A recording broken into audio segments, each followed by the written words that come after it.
Welcome to my channel दिलचस्प कहानियां। More updates के लिए हमारे चैनल को सब्सक्राइब करें और नोटिफिकेशन आइकन प्रेस कर दें। तो चलिए कहानी शुरू करते हैं। पनाह देने और जरकमाल बनाने में बड़ा फर्क होता है मिस समीना, शारिक ने उसकी तरफ देखते हुए कहा। मैंने तुम्हें गन पॉइंट पर खामोश रहने पर मजबूर कर रखा है और तुम्हारा इसमें कोई कसूर नहीं। तुम मेरा हुक्म मानने पर मजबूर हो, लेकिन तुम यहाँ से चले क्यों नहीं जाते? समीना बोली। चला जाऊंगा, शारिक ने कहा। दिन की रोशनी में मोहल्ले का कोई आदमी मुझे तुम्हारे घर से निकलते हुए देखेगा तो क्या सोचेगा? दिन निकल आया है, समीना ने कहा। पड़ोस वालों से मेरा मिलना मिलाना है। उनको जब पता चलेगा कि मैं आज कॉलेज नहीं गई तो किसी न किसी घर की कोई औरत यहाँ जरूर आएगी। तुम किसी को अंदर नहीं बुलाओगी, शारिक ने उसकी बात काट दी। जो भी आएगा उसे बाहर ही से तनख्वाह दोगी। शारिक ने उठकर तमाम खिड़कियों के पर्दे बराबर कर दिए ताकि बाहर से किसी को पता ना चल सके कि घर के अंदर कोई मौजूद है या नहीं। शमीना कुर्सी पर खामोश बैठी ये सब कुछ देख रही थी। रात भर जागते रहने से उसकी आंखें सुर्ख हो रही थी और चेहरा थका हुआ था। शारिक भी रात भर जागता रहा था, उसकी आंखें भी सुर्ख हो रही थी, लेकिन उसके चेहरे पर थकन के आसार दिखाई नहीं दे रहे थे। 10:30 बजे के करीब कॉल बेल की आवाज सुनकर वो दोनों उछल पड़े। शारिक एक झटके से उठकर खड़ा हो गया। उसके दाएं हाथ में पिस्तौल था। वो दबे कदमों चलता हुआ खिड़की के करीब आ गया और पर्दे का कोना सिरका कर बाहर देखने लगा।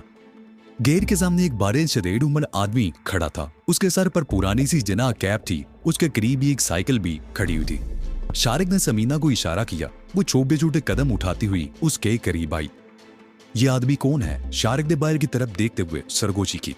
ये हमारे कॉलेज का चपरासी है, समीना ने बाहर जानते हुए कहा। इससे जाकर पूछो वो क्यों आया है। गेट खोलने या उसे अंदर बुलाने की जरूरत नहीं, वरना। शारिक ने जुमला अधूरा छोड़ दिया। इस वरना में जो दम की छुपी हुई थी उसे समीना अच्छी तरह समझती थी। समीना दरवाजा खोलकर बाहर के गेट के करीब आ गई। उसने चपरासी से 1 मिनट में कोई बात की और फिर अंदर आ गई। उसने मेज पर किताबों के नीचे रखा हुआ एक रजिस्टर उठाया और उसे खोल कर देखा और शारिक की तरफ देखते हुए फिर बाहर निकल गई। उसे वापस आने में भी ज्यादा देर नहीं लगी थी। शारिक ने दरवाजा बंद कर दिया। उसने चपरासी के बारे में कुछ पूछने की जरूरत महसूस नहीं की थी। समीना अपने कमरे में आकर बिस्तर पर गिर गई। उसकी आंखों में आंसू आ गए थे। वो अपने आप को पूरी तरह बेबस महसूस कर रही थी। इस दौरान उसने 1-2 मरतबा शारिक की तरफ देखा था। शारिक बदस्तूर कुर्सी पर बैठा हुआ था। उसके चेहरे पर अब थकन के आसार नजर आना शुरू हो गए थे। वो कभी ऊँघने लगता और कभी संभलकर सर को हल्के हल्के झटके देने लग रहा था। समीना के आसाब भी अब जवाब देने लगे थे। उसका दिमाग सुन्न हो रहा था। नींद का गलबा बढ़ रहा था। उसकी पलकें बार बार झुक रही थी। उसे बड़ी शिद्दत से नींद आ रही थी, मगर वो सोना नहीं चाहती थी। आधा घंटा और गुजर गया। उसने सर झटकते हुए शारिक की तरफ देखा। वो सर को कुर्सी की पूंछ पर टिकाए ऊँघ रहा था। उसका एक हाथ नीचे लटका हुआ था, दूसरा हाथ गोद में था। पिस्तौल भी गोद में रखा हुआ था। समीना एक झटके से उठकर खड़ी हो गई। उसने एक मरतबा फिर किस्मत आजमाने का फैसला कर लिया था। वो नहाए दबे कदमों चलती हुई शारिक के करीब पहुंचकर रुक गई। शारिक बदस्तूर ऊँघ रहा था। हल्के हल्के खर्राटों की आवाज भी सुनाई दे रही थी। समीना जलन में उसकी तरफ देखती रही। फिर उसने बड़ी तेजी से झपट कर शारिक की गोद से पिस्तौल उठा लिया। शारिक हड़बड़ाकर उठ गया। उसे समीना की तरफ देखा। पिस्तौल समीना के हाथ में देखकर उसके चेहरे पर खौफ के हल्के से साए उभर आई। वो कुर्सी से उठकर खड़ा हो गया और समीना की तरफ हाथ बढ़ाते हुए बोला, लाओ ये पिस्तौल मुझे दे दो, चल जाएगा। मेरे करीब मत आना, गोली मार दूंगी वरना। समीना के हल्क से गुर्राहट निकली। उसी आवाज में कपकपाहट। वो 2 कदम पीछे हट गई। उसने दोनों हाथों में पिस्तौल थाम रखा था और उंगली ट्राइगर पर थी। देखो, गुस्से में आने की जरूरत नहीं, ये पिस्तौल मुझे दे दो, शारिक ने कहा और उसका हाथ बदस्तूर आगे बढ़ा हुआ था। अगर तुमने आगे बढ़ने की कोशिश की तो मैं ट्राइगर दबा दूंगी, समीना गुर्राई। तुमने मुझे कोई नुकसान नहीं पहुंचाया। इस शरावत के बदले में तुम्हारे साथ सिर्फ ये रियायत कर सकती हूँ कि तुम्हें यहाँ से जिंदा निकल जाने दूं। जाओ, चले जाओ यहाँ से। ठीक है। शारिक के मुंह से बेइख्तियार गहरा सांस निकल गया। ठीक है, मैं चला जाता हूँ। चलो दरवाजे की तरफ बढ़ो, समीना गुर्राई। शारिक दरवाजे की तरफ बढ़ने लगा। उसकी नजरें समीना के चेहरे पर मरकूज थी। समीना भी 2 कदम के फासले पर आगे बढ़ रही थी। शारिक ने दरवाजे के करीब पहुंचकर एक हाथ ऊपर वाली चुटकी की तरफ बढ़ा दिया। समीना उसे 2 कदम के फासले पर रुक गई। वो मुतमईन हो गई थी कि यह अब उसके सर से बला टलने वाली है। शारिक ने चुटकी पर हाथ रखा, लेकिन फिर बड़ी तेजी से मुड़कर उसने समीना के हाथों में पकड़े हुए पिस्तौल पर जोरदार ठोकर मार दी। समीना के लिए अगर ये हमला बिल्कुल गैर मुतवक्को था, लेकिन पिस्तौल पर उसकी गिरफ्त खासी मजबूत थी। पिस्तौल तो उसके हाथ से नहीं छूटा, अलबत्ता वो लड़खड़ा कर रह गई। उसके साथ उसके मुंह से हल्की सी चीख भी निकल गई थी। शारिक ने बरकी जरूरत का मुजाहरा करते हुए उसके पिस्तौल वाले हाथ पर हाथ डाल दिया और पिस्तौल छीनने की कोशिश करने लगा। इसी कश्मकश में टाइगर दब गया। गोली छत में लगी थी। शारिक ने एक झटके से समीना के हाथ से पिस्तौल छीन लिया और उसे धक्का देकर फर्श पर गिरा दिया। गोली की आवाज बाहर सुनी गई होगी। अगर कोई पूछने आया तो तुम यही बताओगी कि बल्ब फट गया था। अब मैं तुम्हारा कोई लिहाज नहीं करूंगा। शारिक ने उसे छोड़ दिया। समीना फर्श पर पड़ी उसकी तरफ देखती रही। उसकी आंखों से चिंगारियां सी फूटती हुई महसूस हो रही थी। फिर वो एक झटके से उठकर खड़ी हो गई। मैं तुम्हें छोड़ू भी नहीं, पछताओगे तुम अपनी इस हरकत पर, वो हुर्राई। मैं ऐसा कोई काम नहीं करता जिस पर मुझे पछताना पड़े, शारिक ने जवाब दिया। वो मजीद कुछ कहना ही चाहता था कि काल बैल की आवाज गूंज उठी। वो समीना की तरफ देखने लगा। तुम उस दरवाजे की दहलीज से कदम बाहर नहीं रखोगे। दरवाजे में ये खड़ी होकर बात करो।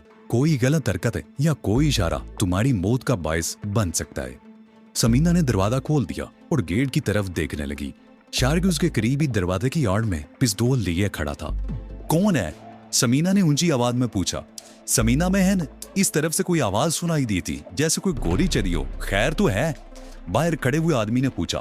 वो सामने वाले घर का मकीन था। लंबे कद की वजह से उसका सर गेट के ऊपर से भी नजर आ रहा था। कुछ नहीं भाई साहब, समीना ने जवाब दिया। किचन का बल्ब फ्यूज हो गया था। मैंने दूसरा बल्ब लगाकर स्विच ऑन किया ही था कि बल्ब एक धमाके से फट गया। आज अब काले ही नहीं गई, तबीयत तो ठीक है? बाहर से उस आदमी ने पूछा। जी हाँ, मैं ठीक हूँ। मुझे घर पर ही कुछ काम करना था, इसलिए आज कॉलेज नहीं जा सकी। बाहर खड़े हुए आदमी ने दो और बातें पूछी और फिर चला गया। शारिक ने पिस्तौल से समीना की तरफ इशारा किया। उसमें दरवाजा बंद कर दिया। किचन में चलो, मुझे भूख लग रही है, कुछ खाने को दो। शारिक ने कहा। खाने को तो कुछ नहीं है घर में, समीना ने गुर्राते हुए कहा। तुम मैं हवा खाकर विंदा हूँ या चढ़े मर्दों की तरह किसी होटल में जाकर खाना खाया करती हूँ? चलो आगे बढ़ो। शारिक के लहजे में गुर्राहट थी। समीना खा जाने वाली नजरों से उसकी तरफ देखती जा रही थी।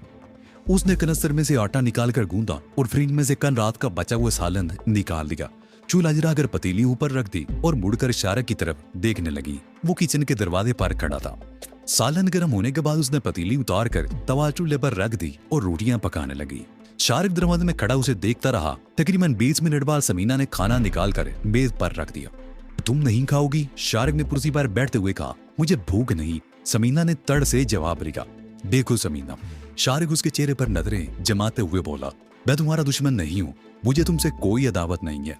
मुझे हालात ने ऐसा तर्ज अमल इख्तियार करने पर मजबूर कर दिया है जिसका मुझे अफसोस है, लेकिन तुम खाना पीना छोड़कर अपने साथ दुश्मनी कर रही हो।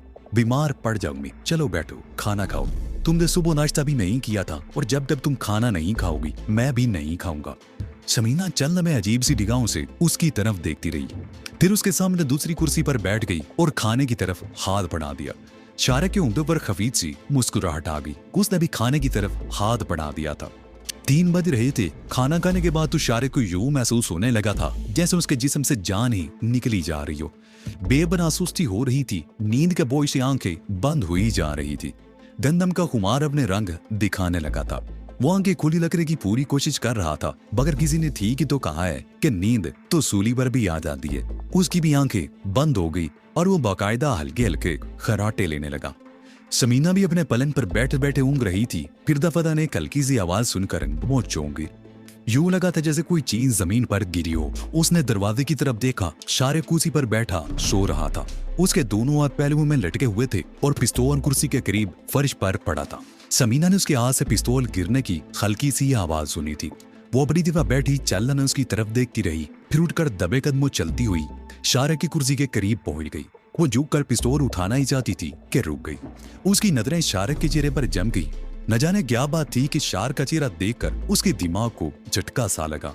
उसे शारिक के चेहरे पर एक अजीब सी मासूमियत नजर आई थी। ये कातिल का चेहरा था, ना ही उस शख्स का चेहरा था जिसने गुज़िश्ता रात उसका जीना हराम कर रखा था। समीना को बस में शारिक की पहली मुलाकात याद आ गई। वो एक तालीम याफ्ता और मुहद्दब नौजवान था। वो गुज़िश्ता रात से उसकी यरगमाल बनी हुई थी। वो अगर चाहता तो उसके साथ कुछ भी कर सकता था, लेकिन अब तक उसने बड़ी शराफत का मुजाहरा किया था और उसे हाथ तक नहीं लगाया था। क्या ऐसा मासूम सूरत नौजवान कातिल हो सकता है? ये सवाल बार बार समीना के ज़हन में गूंज रहा था। हो सकता है इसने अपने बारे में जो कहानी सुनाई हो वो महज अफसाना हो। समीना ये सब कुछ सोच ही रही थी कि काल बैल की आवाज सुनकर उछल पड़ी। उसने शारिक की तरफ देखा, वो गालिबन गहरी नींद में था। घंटी की आवाज का उस पर कोई असर नहीं हुआ था। दूसरे इलम में समीना तेज तेज कदम उठाती हुई दरवाजे की तरफ बढ़ गई। उसने बड़ी एहतियात से दरवाजा खोला और बाहर निकल गई। और फिर गेट के सामने एक आदमी के सर पर पुलिस की टोपी देखकर उसका दिल उछलकर हल्क में आ गया। शारिक नींद में था, लेकिन वो शायद इस वक्त कोई ख्वाब देख रहा था। उसके चारों तरफ शोर था और वो बेतहाशा भागे जा रहा था। खूनी बेड़ी उसका ताकुम कर रहे थे और वो उन बेड़ियों से बचने के लिए जान तोड़कर दौड़ रहा था। दफादर उसे ठोकर लगी, वो लड़खड़ाया, संभलने की कोशिश करता हुआ धराम से नीचे गिरा। उसकी आंख खुल गई। उसने गड़बड़ा कर इधर उधर देखा। वो ना तो वीराना था और ना ही फुनफुआर बेड़िए उसका ताकुम कर रहे थे। उसके दिमाग में तेज सनसनाहट हो रही थी और जब उसे इस बात का एहसास हुआ तो उसका दिल उछलकर हल्क में आ गया। वो समीना के मकान में था और कुर्सी पर बैठे ही सो गया था और नींद ही में कुर्सी से नीचे गिर गया था। उसने कमरे की तरफ देखा, समीना अपने बेड पर मौजूद नहीं थी। और फिर दूसरे इलम में जब उसने बैरूनी दरवाजा थोड़ा सा खुला हुआ देखा तो काम कर रह गया। उसे समझने में देर न लगी कि समीना मौका पाकर फरार हो गई थी। उसी में उसे बाहर से बातों की आवाजें सुनाई देती रही। उसने इधर उधर देखा, उसका पिस्तौल करीब ही फर्श पर पड़ा हुआ था।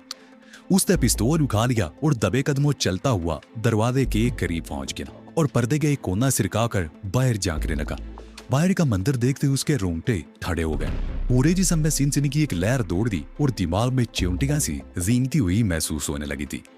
पिस्तौल के दस्ते पर उसकी गिरफ्त मजबूत हो गई। दो पुलिस वाले गेट के बाहर थे और समीना अंदर खड़ी थी। वो पुलिस वालों को मुखातिब करते हुए कह रही थी, मैंने कार आगे बल्ब फट गया था। उसकी आवाज से किसी को गलतफहमी हुई होगी।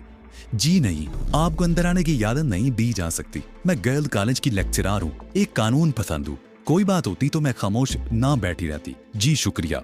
शमीना भी गुफ्तगू सुनकर शारिक के मुंह से गहरा सांस निकल गया। उस पर अजीब सी कैफियत तारी हो रही थी। चंद सेकंड बाद समीना अंदर आ गई। अंदर दाखिल होकर उसने जैसे ही दरवाजा बंद किया, शारिक को पीछे खिड़की के करीब खड़े देखकर वो चौंकी। शारिक ने कुछ कहना चाहा, मगर समीना ने फूंदों पर उंगली रखकर उसे खामोश रहने का इशारा किया और कमरे में आ गई। शारिक ने उसके पीछे ही था। पुलिस वालों से तुम्हारी गुफ्तगू का मैं क्या मतलब समझूं? शारिक ने उसके चेहरे पर नजरें जमाते हुए कहा, तुम्हारे लिए बेहतरीन मौका था, तुम मुझे पुलिस के हवाले कर सकती थी।